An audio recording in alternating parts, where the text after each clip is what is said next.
Hi dear first P U C students, ನಿಮ್ಮ ಪರೀಕ್ಷೆಗಳಲ್ಲಿ 4 ಅಂಕಕ್ಕೆ ಒಂದು ಪ್ರಶ್ನೆಯನ್ನು ಕೇಳ್ತಾರೆ. ತುಂಬ ಸುಲಭವಾಗಿ ನೀವು ಈ 4 ಅಂಕಗಳನ್ನು ಗಳಿಸಬಹುದಾಗಿದೆ.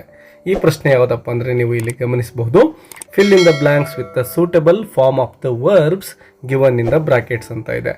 ಸೊ ಇಲ್ಲಿ ನೀವೇನು ಮಾಡಬೇಕು ಅಂದರೆ ಈ ರೀತಿ ಒಂದು ಪ್ಯಾರಾಗ್ರಾಫನ್ನು ಕೊಟ್ಟಿರ್ತಾರೆ. ಆ ಪ್ಯಾರಾಗ್ರಾಫಲ್ಲಿ ಕೆಲವೊಂದಿಷ್ಟು ಬ್ಲ್ಯಾಂಕ್ಗಳನ್ನು ಬಿಟ್ಟಿರ್ತಾರೆ, 4 ಬ್ಲ್ಯಾಂಕ್ಗಳನ್ನು ಬಿಟ್ಟಿರ್ತಾರೆ. ಯಾಕೆಂದರೆ ಪ್ರತಿಯೊಂದು ಬ್ಲ್ಯಾಂಕ್ಗೂ ಕೂಡ ನಿಮಗೆ 1 ಅಂಕ ಸಿಗ್ತಾ ಇರುತ್ತೆ.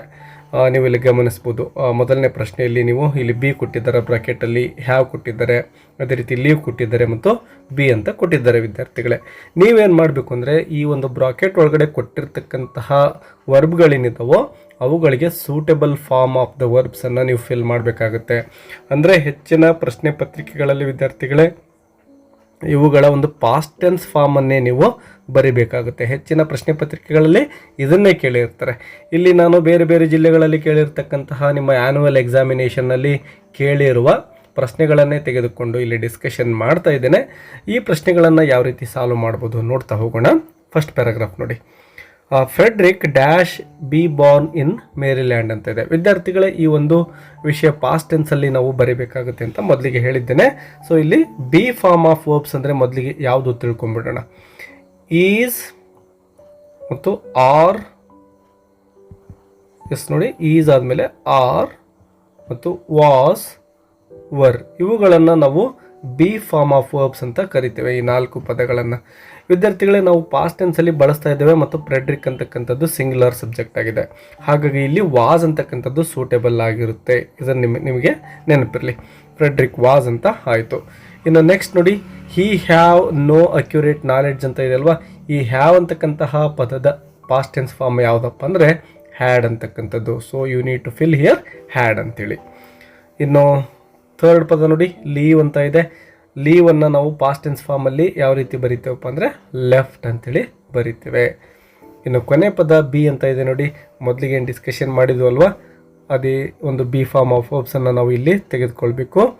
ಇಲ್ಲಿ ನೋಡಿ, ಹಿಸ್ ಫಾದರ್ ಸಿಂಗ್ಯುಲರ್ ಸಬ್ಜೆಕ್ಟ್ ಆಗಿರುತ್ತಲ್ವ, ಹಾಗಾಗಿ ಹೆಲ್ಪಿಂಗ್ ವರ್ಬ್ ನಾವು ಪಾಸ್ಟ್ ಟೆನ್ಸಲ್ಲಿ ತಗೋಬೇಕು. ವಾಸ್ ಮತ್ತು ವರ್ಗಳಲ್ಲಿ ನಾವು ಇಲ್ಲೂ ಕೂಡ ವಾಸನ್ನೇ ತೆಗೆದುಕೊಳ್ಳುತ್ತೇವೆ. ಸೊ ಈ ರೀತಿ ನೀವು 4 ಬ್ಲ್ಯಾಂಕ್ಗಳನ್ನು ಫಿಲ್ ಮಾಡಿದರೆ 4ಕ್ಕೆ 4 ಅಂಕಗಳು ಸಿಗ್ತವೆ. ತುಂಬ ಸುಲಭವಾಗಿರುವ ಪ್ರಶ್ನೆ, ಯಾರು ಕೂಡ ಮಿಸ್ ಮಾಡೋಕ್ಕೆ ಹೋಗ್ಬಿಡಿ. ಇನ್ನು ಸೆಕೆಂಡ್ ಪ್ಯಾರಾಗ್ರಾಫ್ ನೋಡಿ, yesterday Vidya dash up early in the morning ಅಂತ ಇದೆ. ಎಸ್ಟರ್ಡೇ ಅಂತ ಇದೆ ನೋಡಿ ವಿದ್ಯಾರ್ಥಿಗಳೇ, ಇದು ಪಾಸ್ಟ್ ಟೆನ್ಸ್ ಅಂತ ನಮಗೆ ಈಸಿಯಾಗಿ ಅರ್ಥ ಆಗುತ್ತೆ. ಸೊ ವೇಕ್ನ ಒಂದು ಪಾಸ್ಟ್ ಟೆನ್ಸ್ ಫಾರ್ಮ್ ಯಾವುದು ಅಂಥೇಳಿ ನಿಮಗೆ ಗೊತ್ತಿರಬೇಕಾಗುತ್ತೆ. ಓಕ್ ಅಂತಕ್ಕಂಥದ್ದು past tense form of the verb wake ಆಗುತ್ತೆ. ಇನ್ನು ಇಲ್ಲಿ ನೋಡಿ, ಗೋ ಅಂತ ಇದೆ ನೆಕ್ಸ್ಟ್ ಬ್ಲ್ಯಾಂಕಲ್ಲಿ. ಸೊ ಗೋನ ಒಂದು ಪಾಸ್ಟ್ ಟೆನ್ಸ್ ಫಾರ್ಮ್ ವೆಂಟ್ ಅಂತ ಆಗುತ್ತೆ. ಸೊ ನೀವು ವೆಂಟ್ ಅಂತ ಫಿಲ್ ಮಾಡಬೇಕು.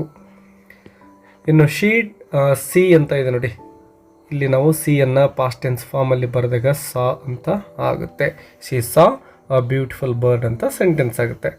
ಆ್ಯಂಡ್ ಡಿಸೈಡ್ ಇದೆ ನೋಡಿ, ಡಿಸೈಡ್ನ ಒಂದು ಪಾಸ್ಟ್ ಟೆನ್ಸ್ ಫಾರ್ಮ್ ಏನಾಗುತ್ತೆ, ಡಿಸೈಡೆಡ್ ಅಂತೇಳಿ ಡಿಸೈಡೆಡ್ ಅಂತ ನೀವು ಬರೀಬೇಕು.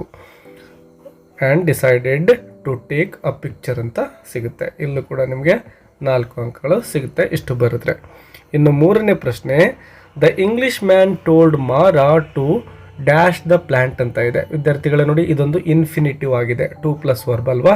ಸೊ ಇಲ್ಲಿ ವರ್ಬನ್ನು ನಾವು ಮೂಲ ರೂಪದಲ್ಲೇ ಬರೀಬೇಕು, ಅಂದರೆ ಪ್ರೆಸೆಂಟ್ ಫಾರ್ಮಲ್ಲೇ ಬರೀತೇವೆ, ಪಾಸ್ಟ್ ಟೆನ್ಸಲ್ಲಿ ಬರೆಯೋ ಹಾಗಿಲ್ಲ. ಇದು ನಿಮಗೆ ನೆನಪಿರಲಿ. ಎಲ್ಲ ಕಡೆ ಪಾಸ್ಟನ್ನೇ ಫಿಲ್ ಮಾಡೋದು ಅಂತ ನಾನು ಮೊದಲಿಗೆ ಹೇಳಿದ್ದೇನೆ, ಬಟ್ ಈ ರೀತಿ ಇನ್ಫಿನಿಟಿವ್ ಬಂದಾಗ ನೀವು ಫಿಲ್ ಮಾಡೋ ಹಾಗಿಲ್ಲ. ಹೆಚ್ಚಿನ ಸಂದರ್ಭದಲ್ಲಿ ಪಾಸ್ಟ್ ಟೆನ್ಸ್ ಬರುತ್ತೆ, ಬಟ್ 100% ಬರೀ ಪಾಸ್ಟ್ ಟೆನ್ಸೇ ಬರೋದಿಲ್ಲ. ಅದರ ಕಡೆ ನಿಮಗೆ ಗಮನ ಇರಬೇಕು. ಇನ್ನು ನೆಕ್ಸ್ಟ್ ನೋಡಿ, so Mara dash take him to the forest. ಇಲ್ಲಿ ಟೇಕ್ ಅಂತಕ್ಕಂಥದ್ದನ್ನು ಪಾಸ್ಟ್ ಟೆನ್ಸಲ್ಲಿ ಬರೀಬೇಕು ನಾವು. ಸೊ ಟುಕ್ ಅಂತ ಫಿಲ್ ಮಾಡಬೇಕಾಗುತ್ತೆ ವಿದ್ಯಾರ್ಥಿಗಳೇ. ಟುಕ್ ಅಂತ ಆಯಿತು, took him to the forest. ಇನ್ನು ಈ ಒಂದು ದೇ ಸರ್ಚ್ ಅಂತ ಇದೆ ನೋಡಿ, ಇದರ ಒಂದು ಪಾಸ್ಟ್ ಟೆನ್ಸ್ ಫಾರ್ಮ್ ಯಾವುದಪ್ಪ ಅಂದರೆ ಸರ್ಚ್ಡ್ ಅಂತೇಳಿ ಪಾಸ್ಟ್ ಟೆನ್ಸ್ ಫಾರ್ಮಲ್ಲಿ ಬರೀಬೇಕು. Searched for an entire day from morning to evening. They did not find that plant. Yes ನೋಡಿ, ಈ ಡಿಡ್ ಅನ್ನೋ ಪದ ಇತ್ತಲ್ವ, ಇದು ಇಡೀ ಪ್ಯಾರಾಗ್ರಾಫು ಪಾಸ್ಟ್ ಟೆನ್ಸಲ್ಲಿದೆ ಅಂತಕ್ಕಂಥದ್ದಕ್ಕೆ ಒಂದು ಕ್ಲೂ ಆಗಿರುತ್ತೆ. ಹಾಗಾಗಿ ನೀವು ಇಡೀ ಪ್ಯಾರಾಗ್ರಾಫನ್ನು ಒಂದ್ಸರಿ ಕಣ್ಣಾಡಿಸ್ಬೇಕು, ಯಾವ ಟೆನ್ಸಲ್ಲಿದೆ ಅಂತ ತಿಳ್ಕೊಳ್ಳೋಕ್ಕೆ. ಯಾವುದಾದ್ರೂ ವರ್ಬ್ ನಿಮಗೆ ಈ ರೀತಿ ಒಂದು ಕ್ಲೂವನ್ನು ಕೊಡ್ತಾ ಇರುತ್ತೆ. ಈಗ ಮೇಲಿನ ಅಂದರೆ ಎರಡನೇ ಒಂದು ಎಕ್ಸಾಂಪಲಲ್ಲಿ ಎಕ್ಸಸೈಸಲ್ಲಿ ನೋಡಿ ಎಸ್ಟರ್ಡೇ ಅಂತಕ್ಕಂಥದ್ದು ಒಂದು ಕ್ಲೂ ಆಗಿರುತ್ತೆ, ಇದು ಪಾಸ್ಟ್ ಟೆನ್ಸ್ ಅಂತ.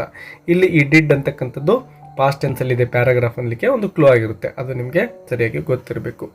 ಇನ್ನು ನೆಕ್ಸ್ಟ್ ನೋಡಿ, so the English man threatened to shoot him ಅಂತ ಇದೆ.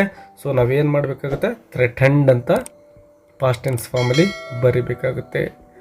ಥ್ರೆಟನ್ಡ್ ಅಂತ ಫಿಲ್ ಮಾಡಿ, threatened.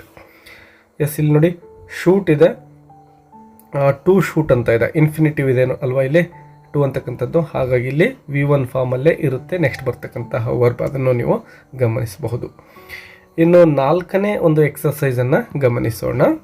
Friedrich Douglas had seen his mother only, ನೋಡಿ ಇಲ್ಲಿ ಹ್ಯಾಡ್ ಸೀನ್ ಅಂತ ಇದೆ, ಅಂದರೆ ಪಾಸ್ಟ್ ಟೆನ್ಸಲ್ಲಿ ಇದೆ ಅಂತ ನಮಗೆ ಒಂದು ಕ್ಲೂ ಸಿಗ್ತಾ ಇದೆ.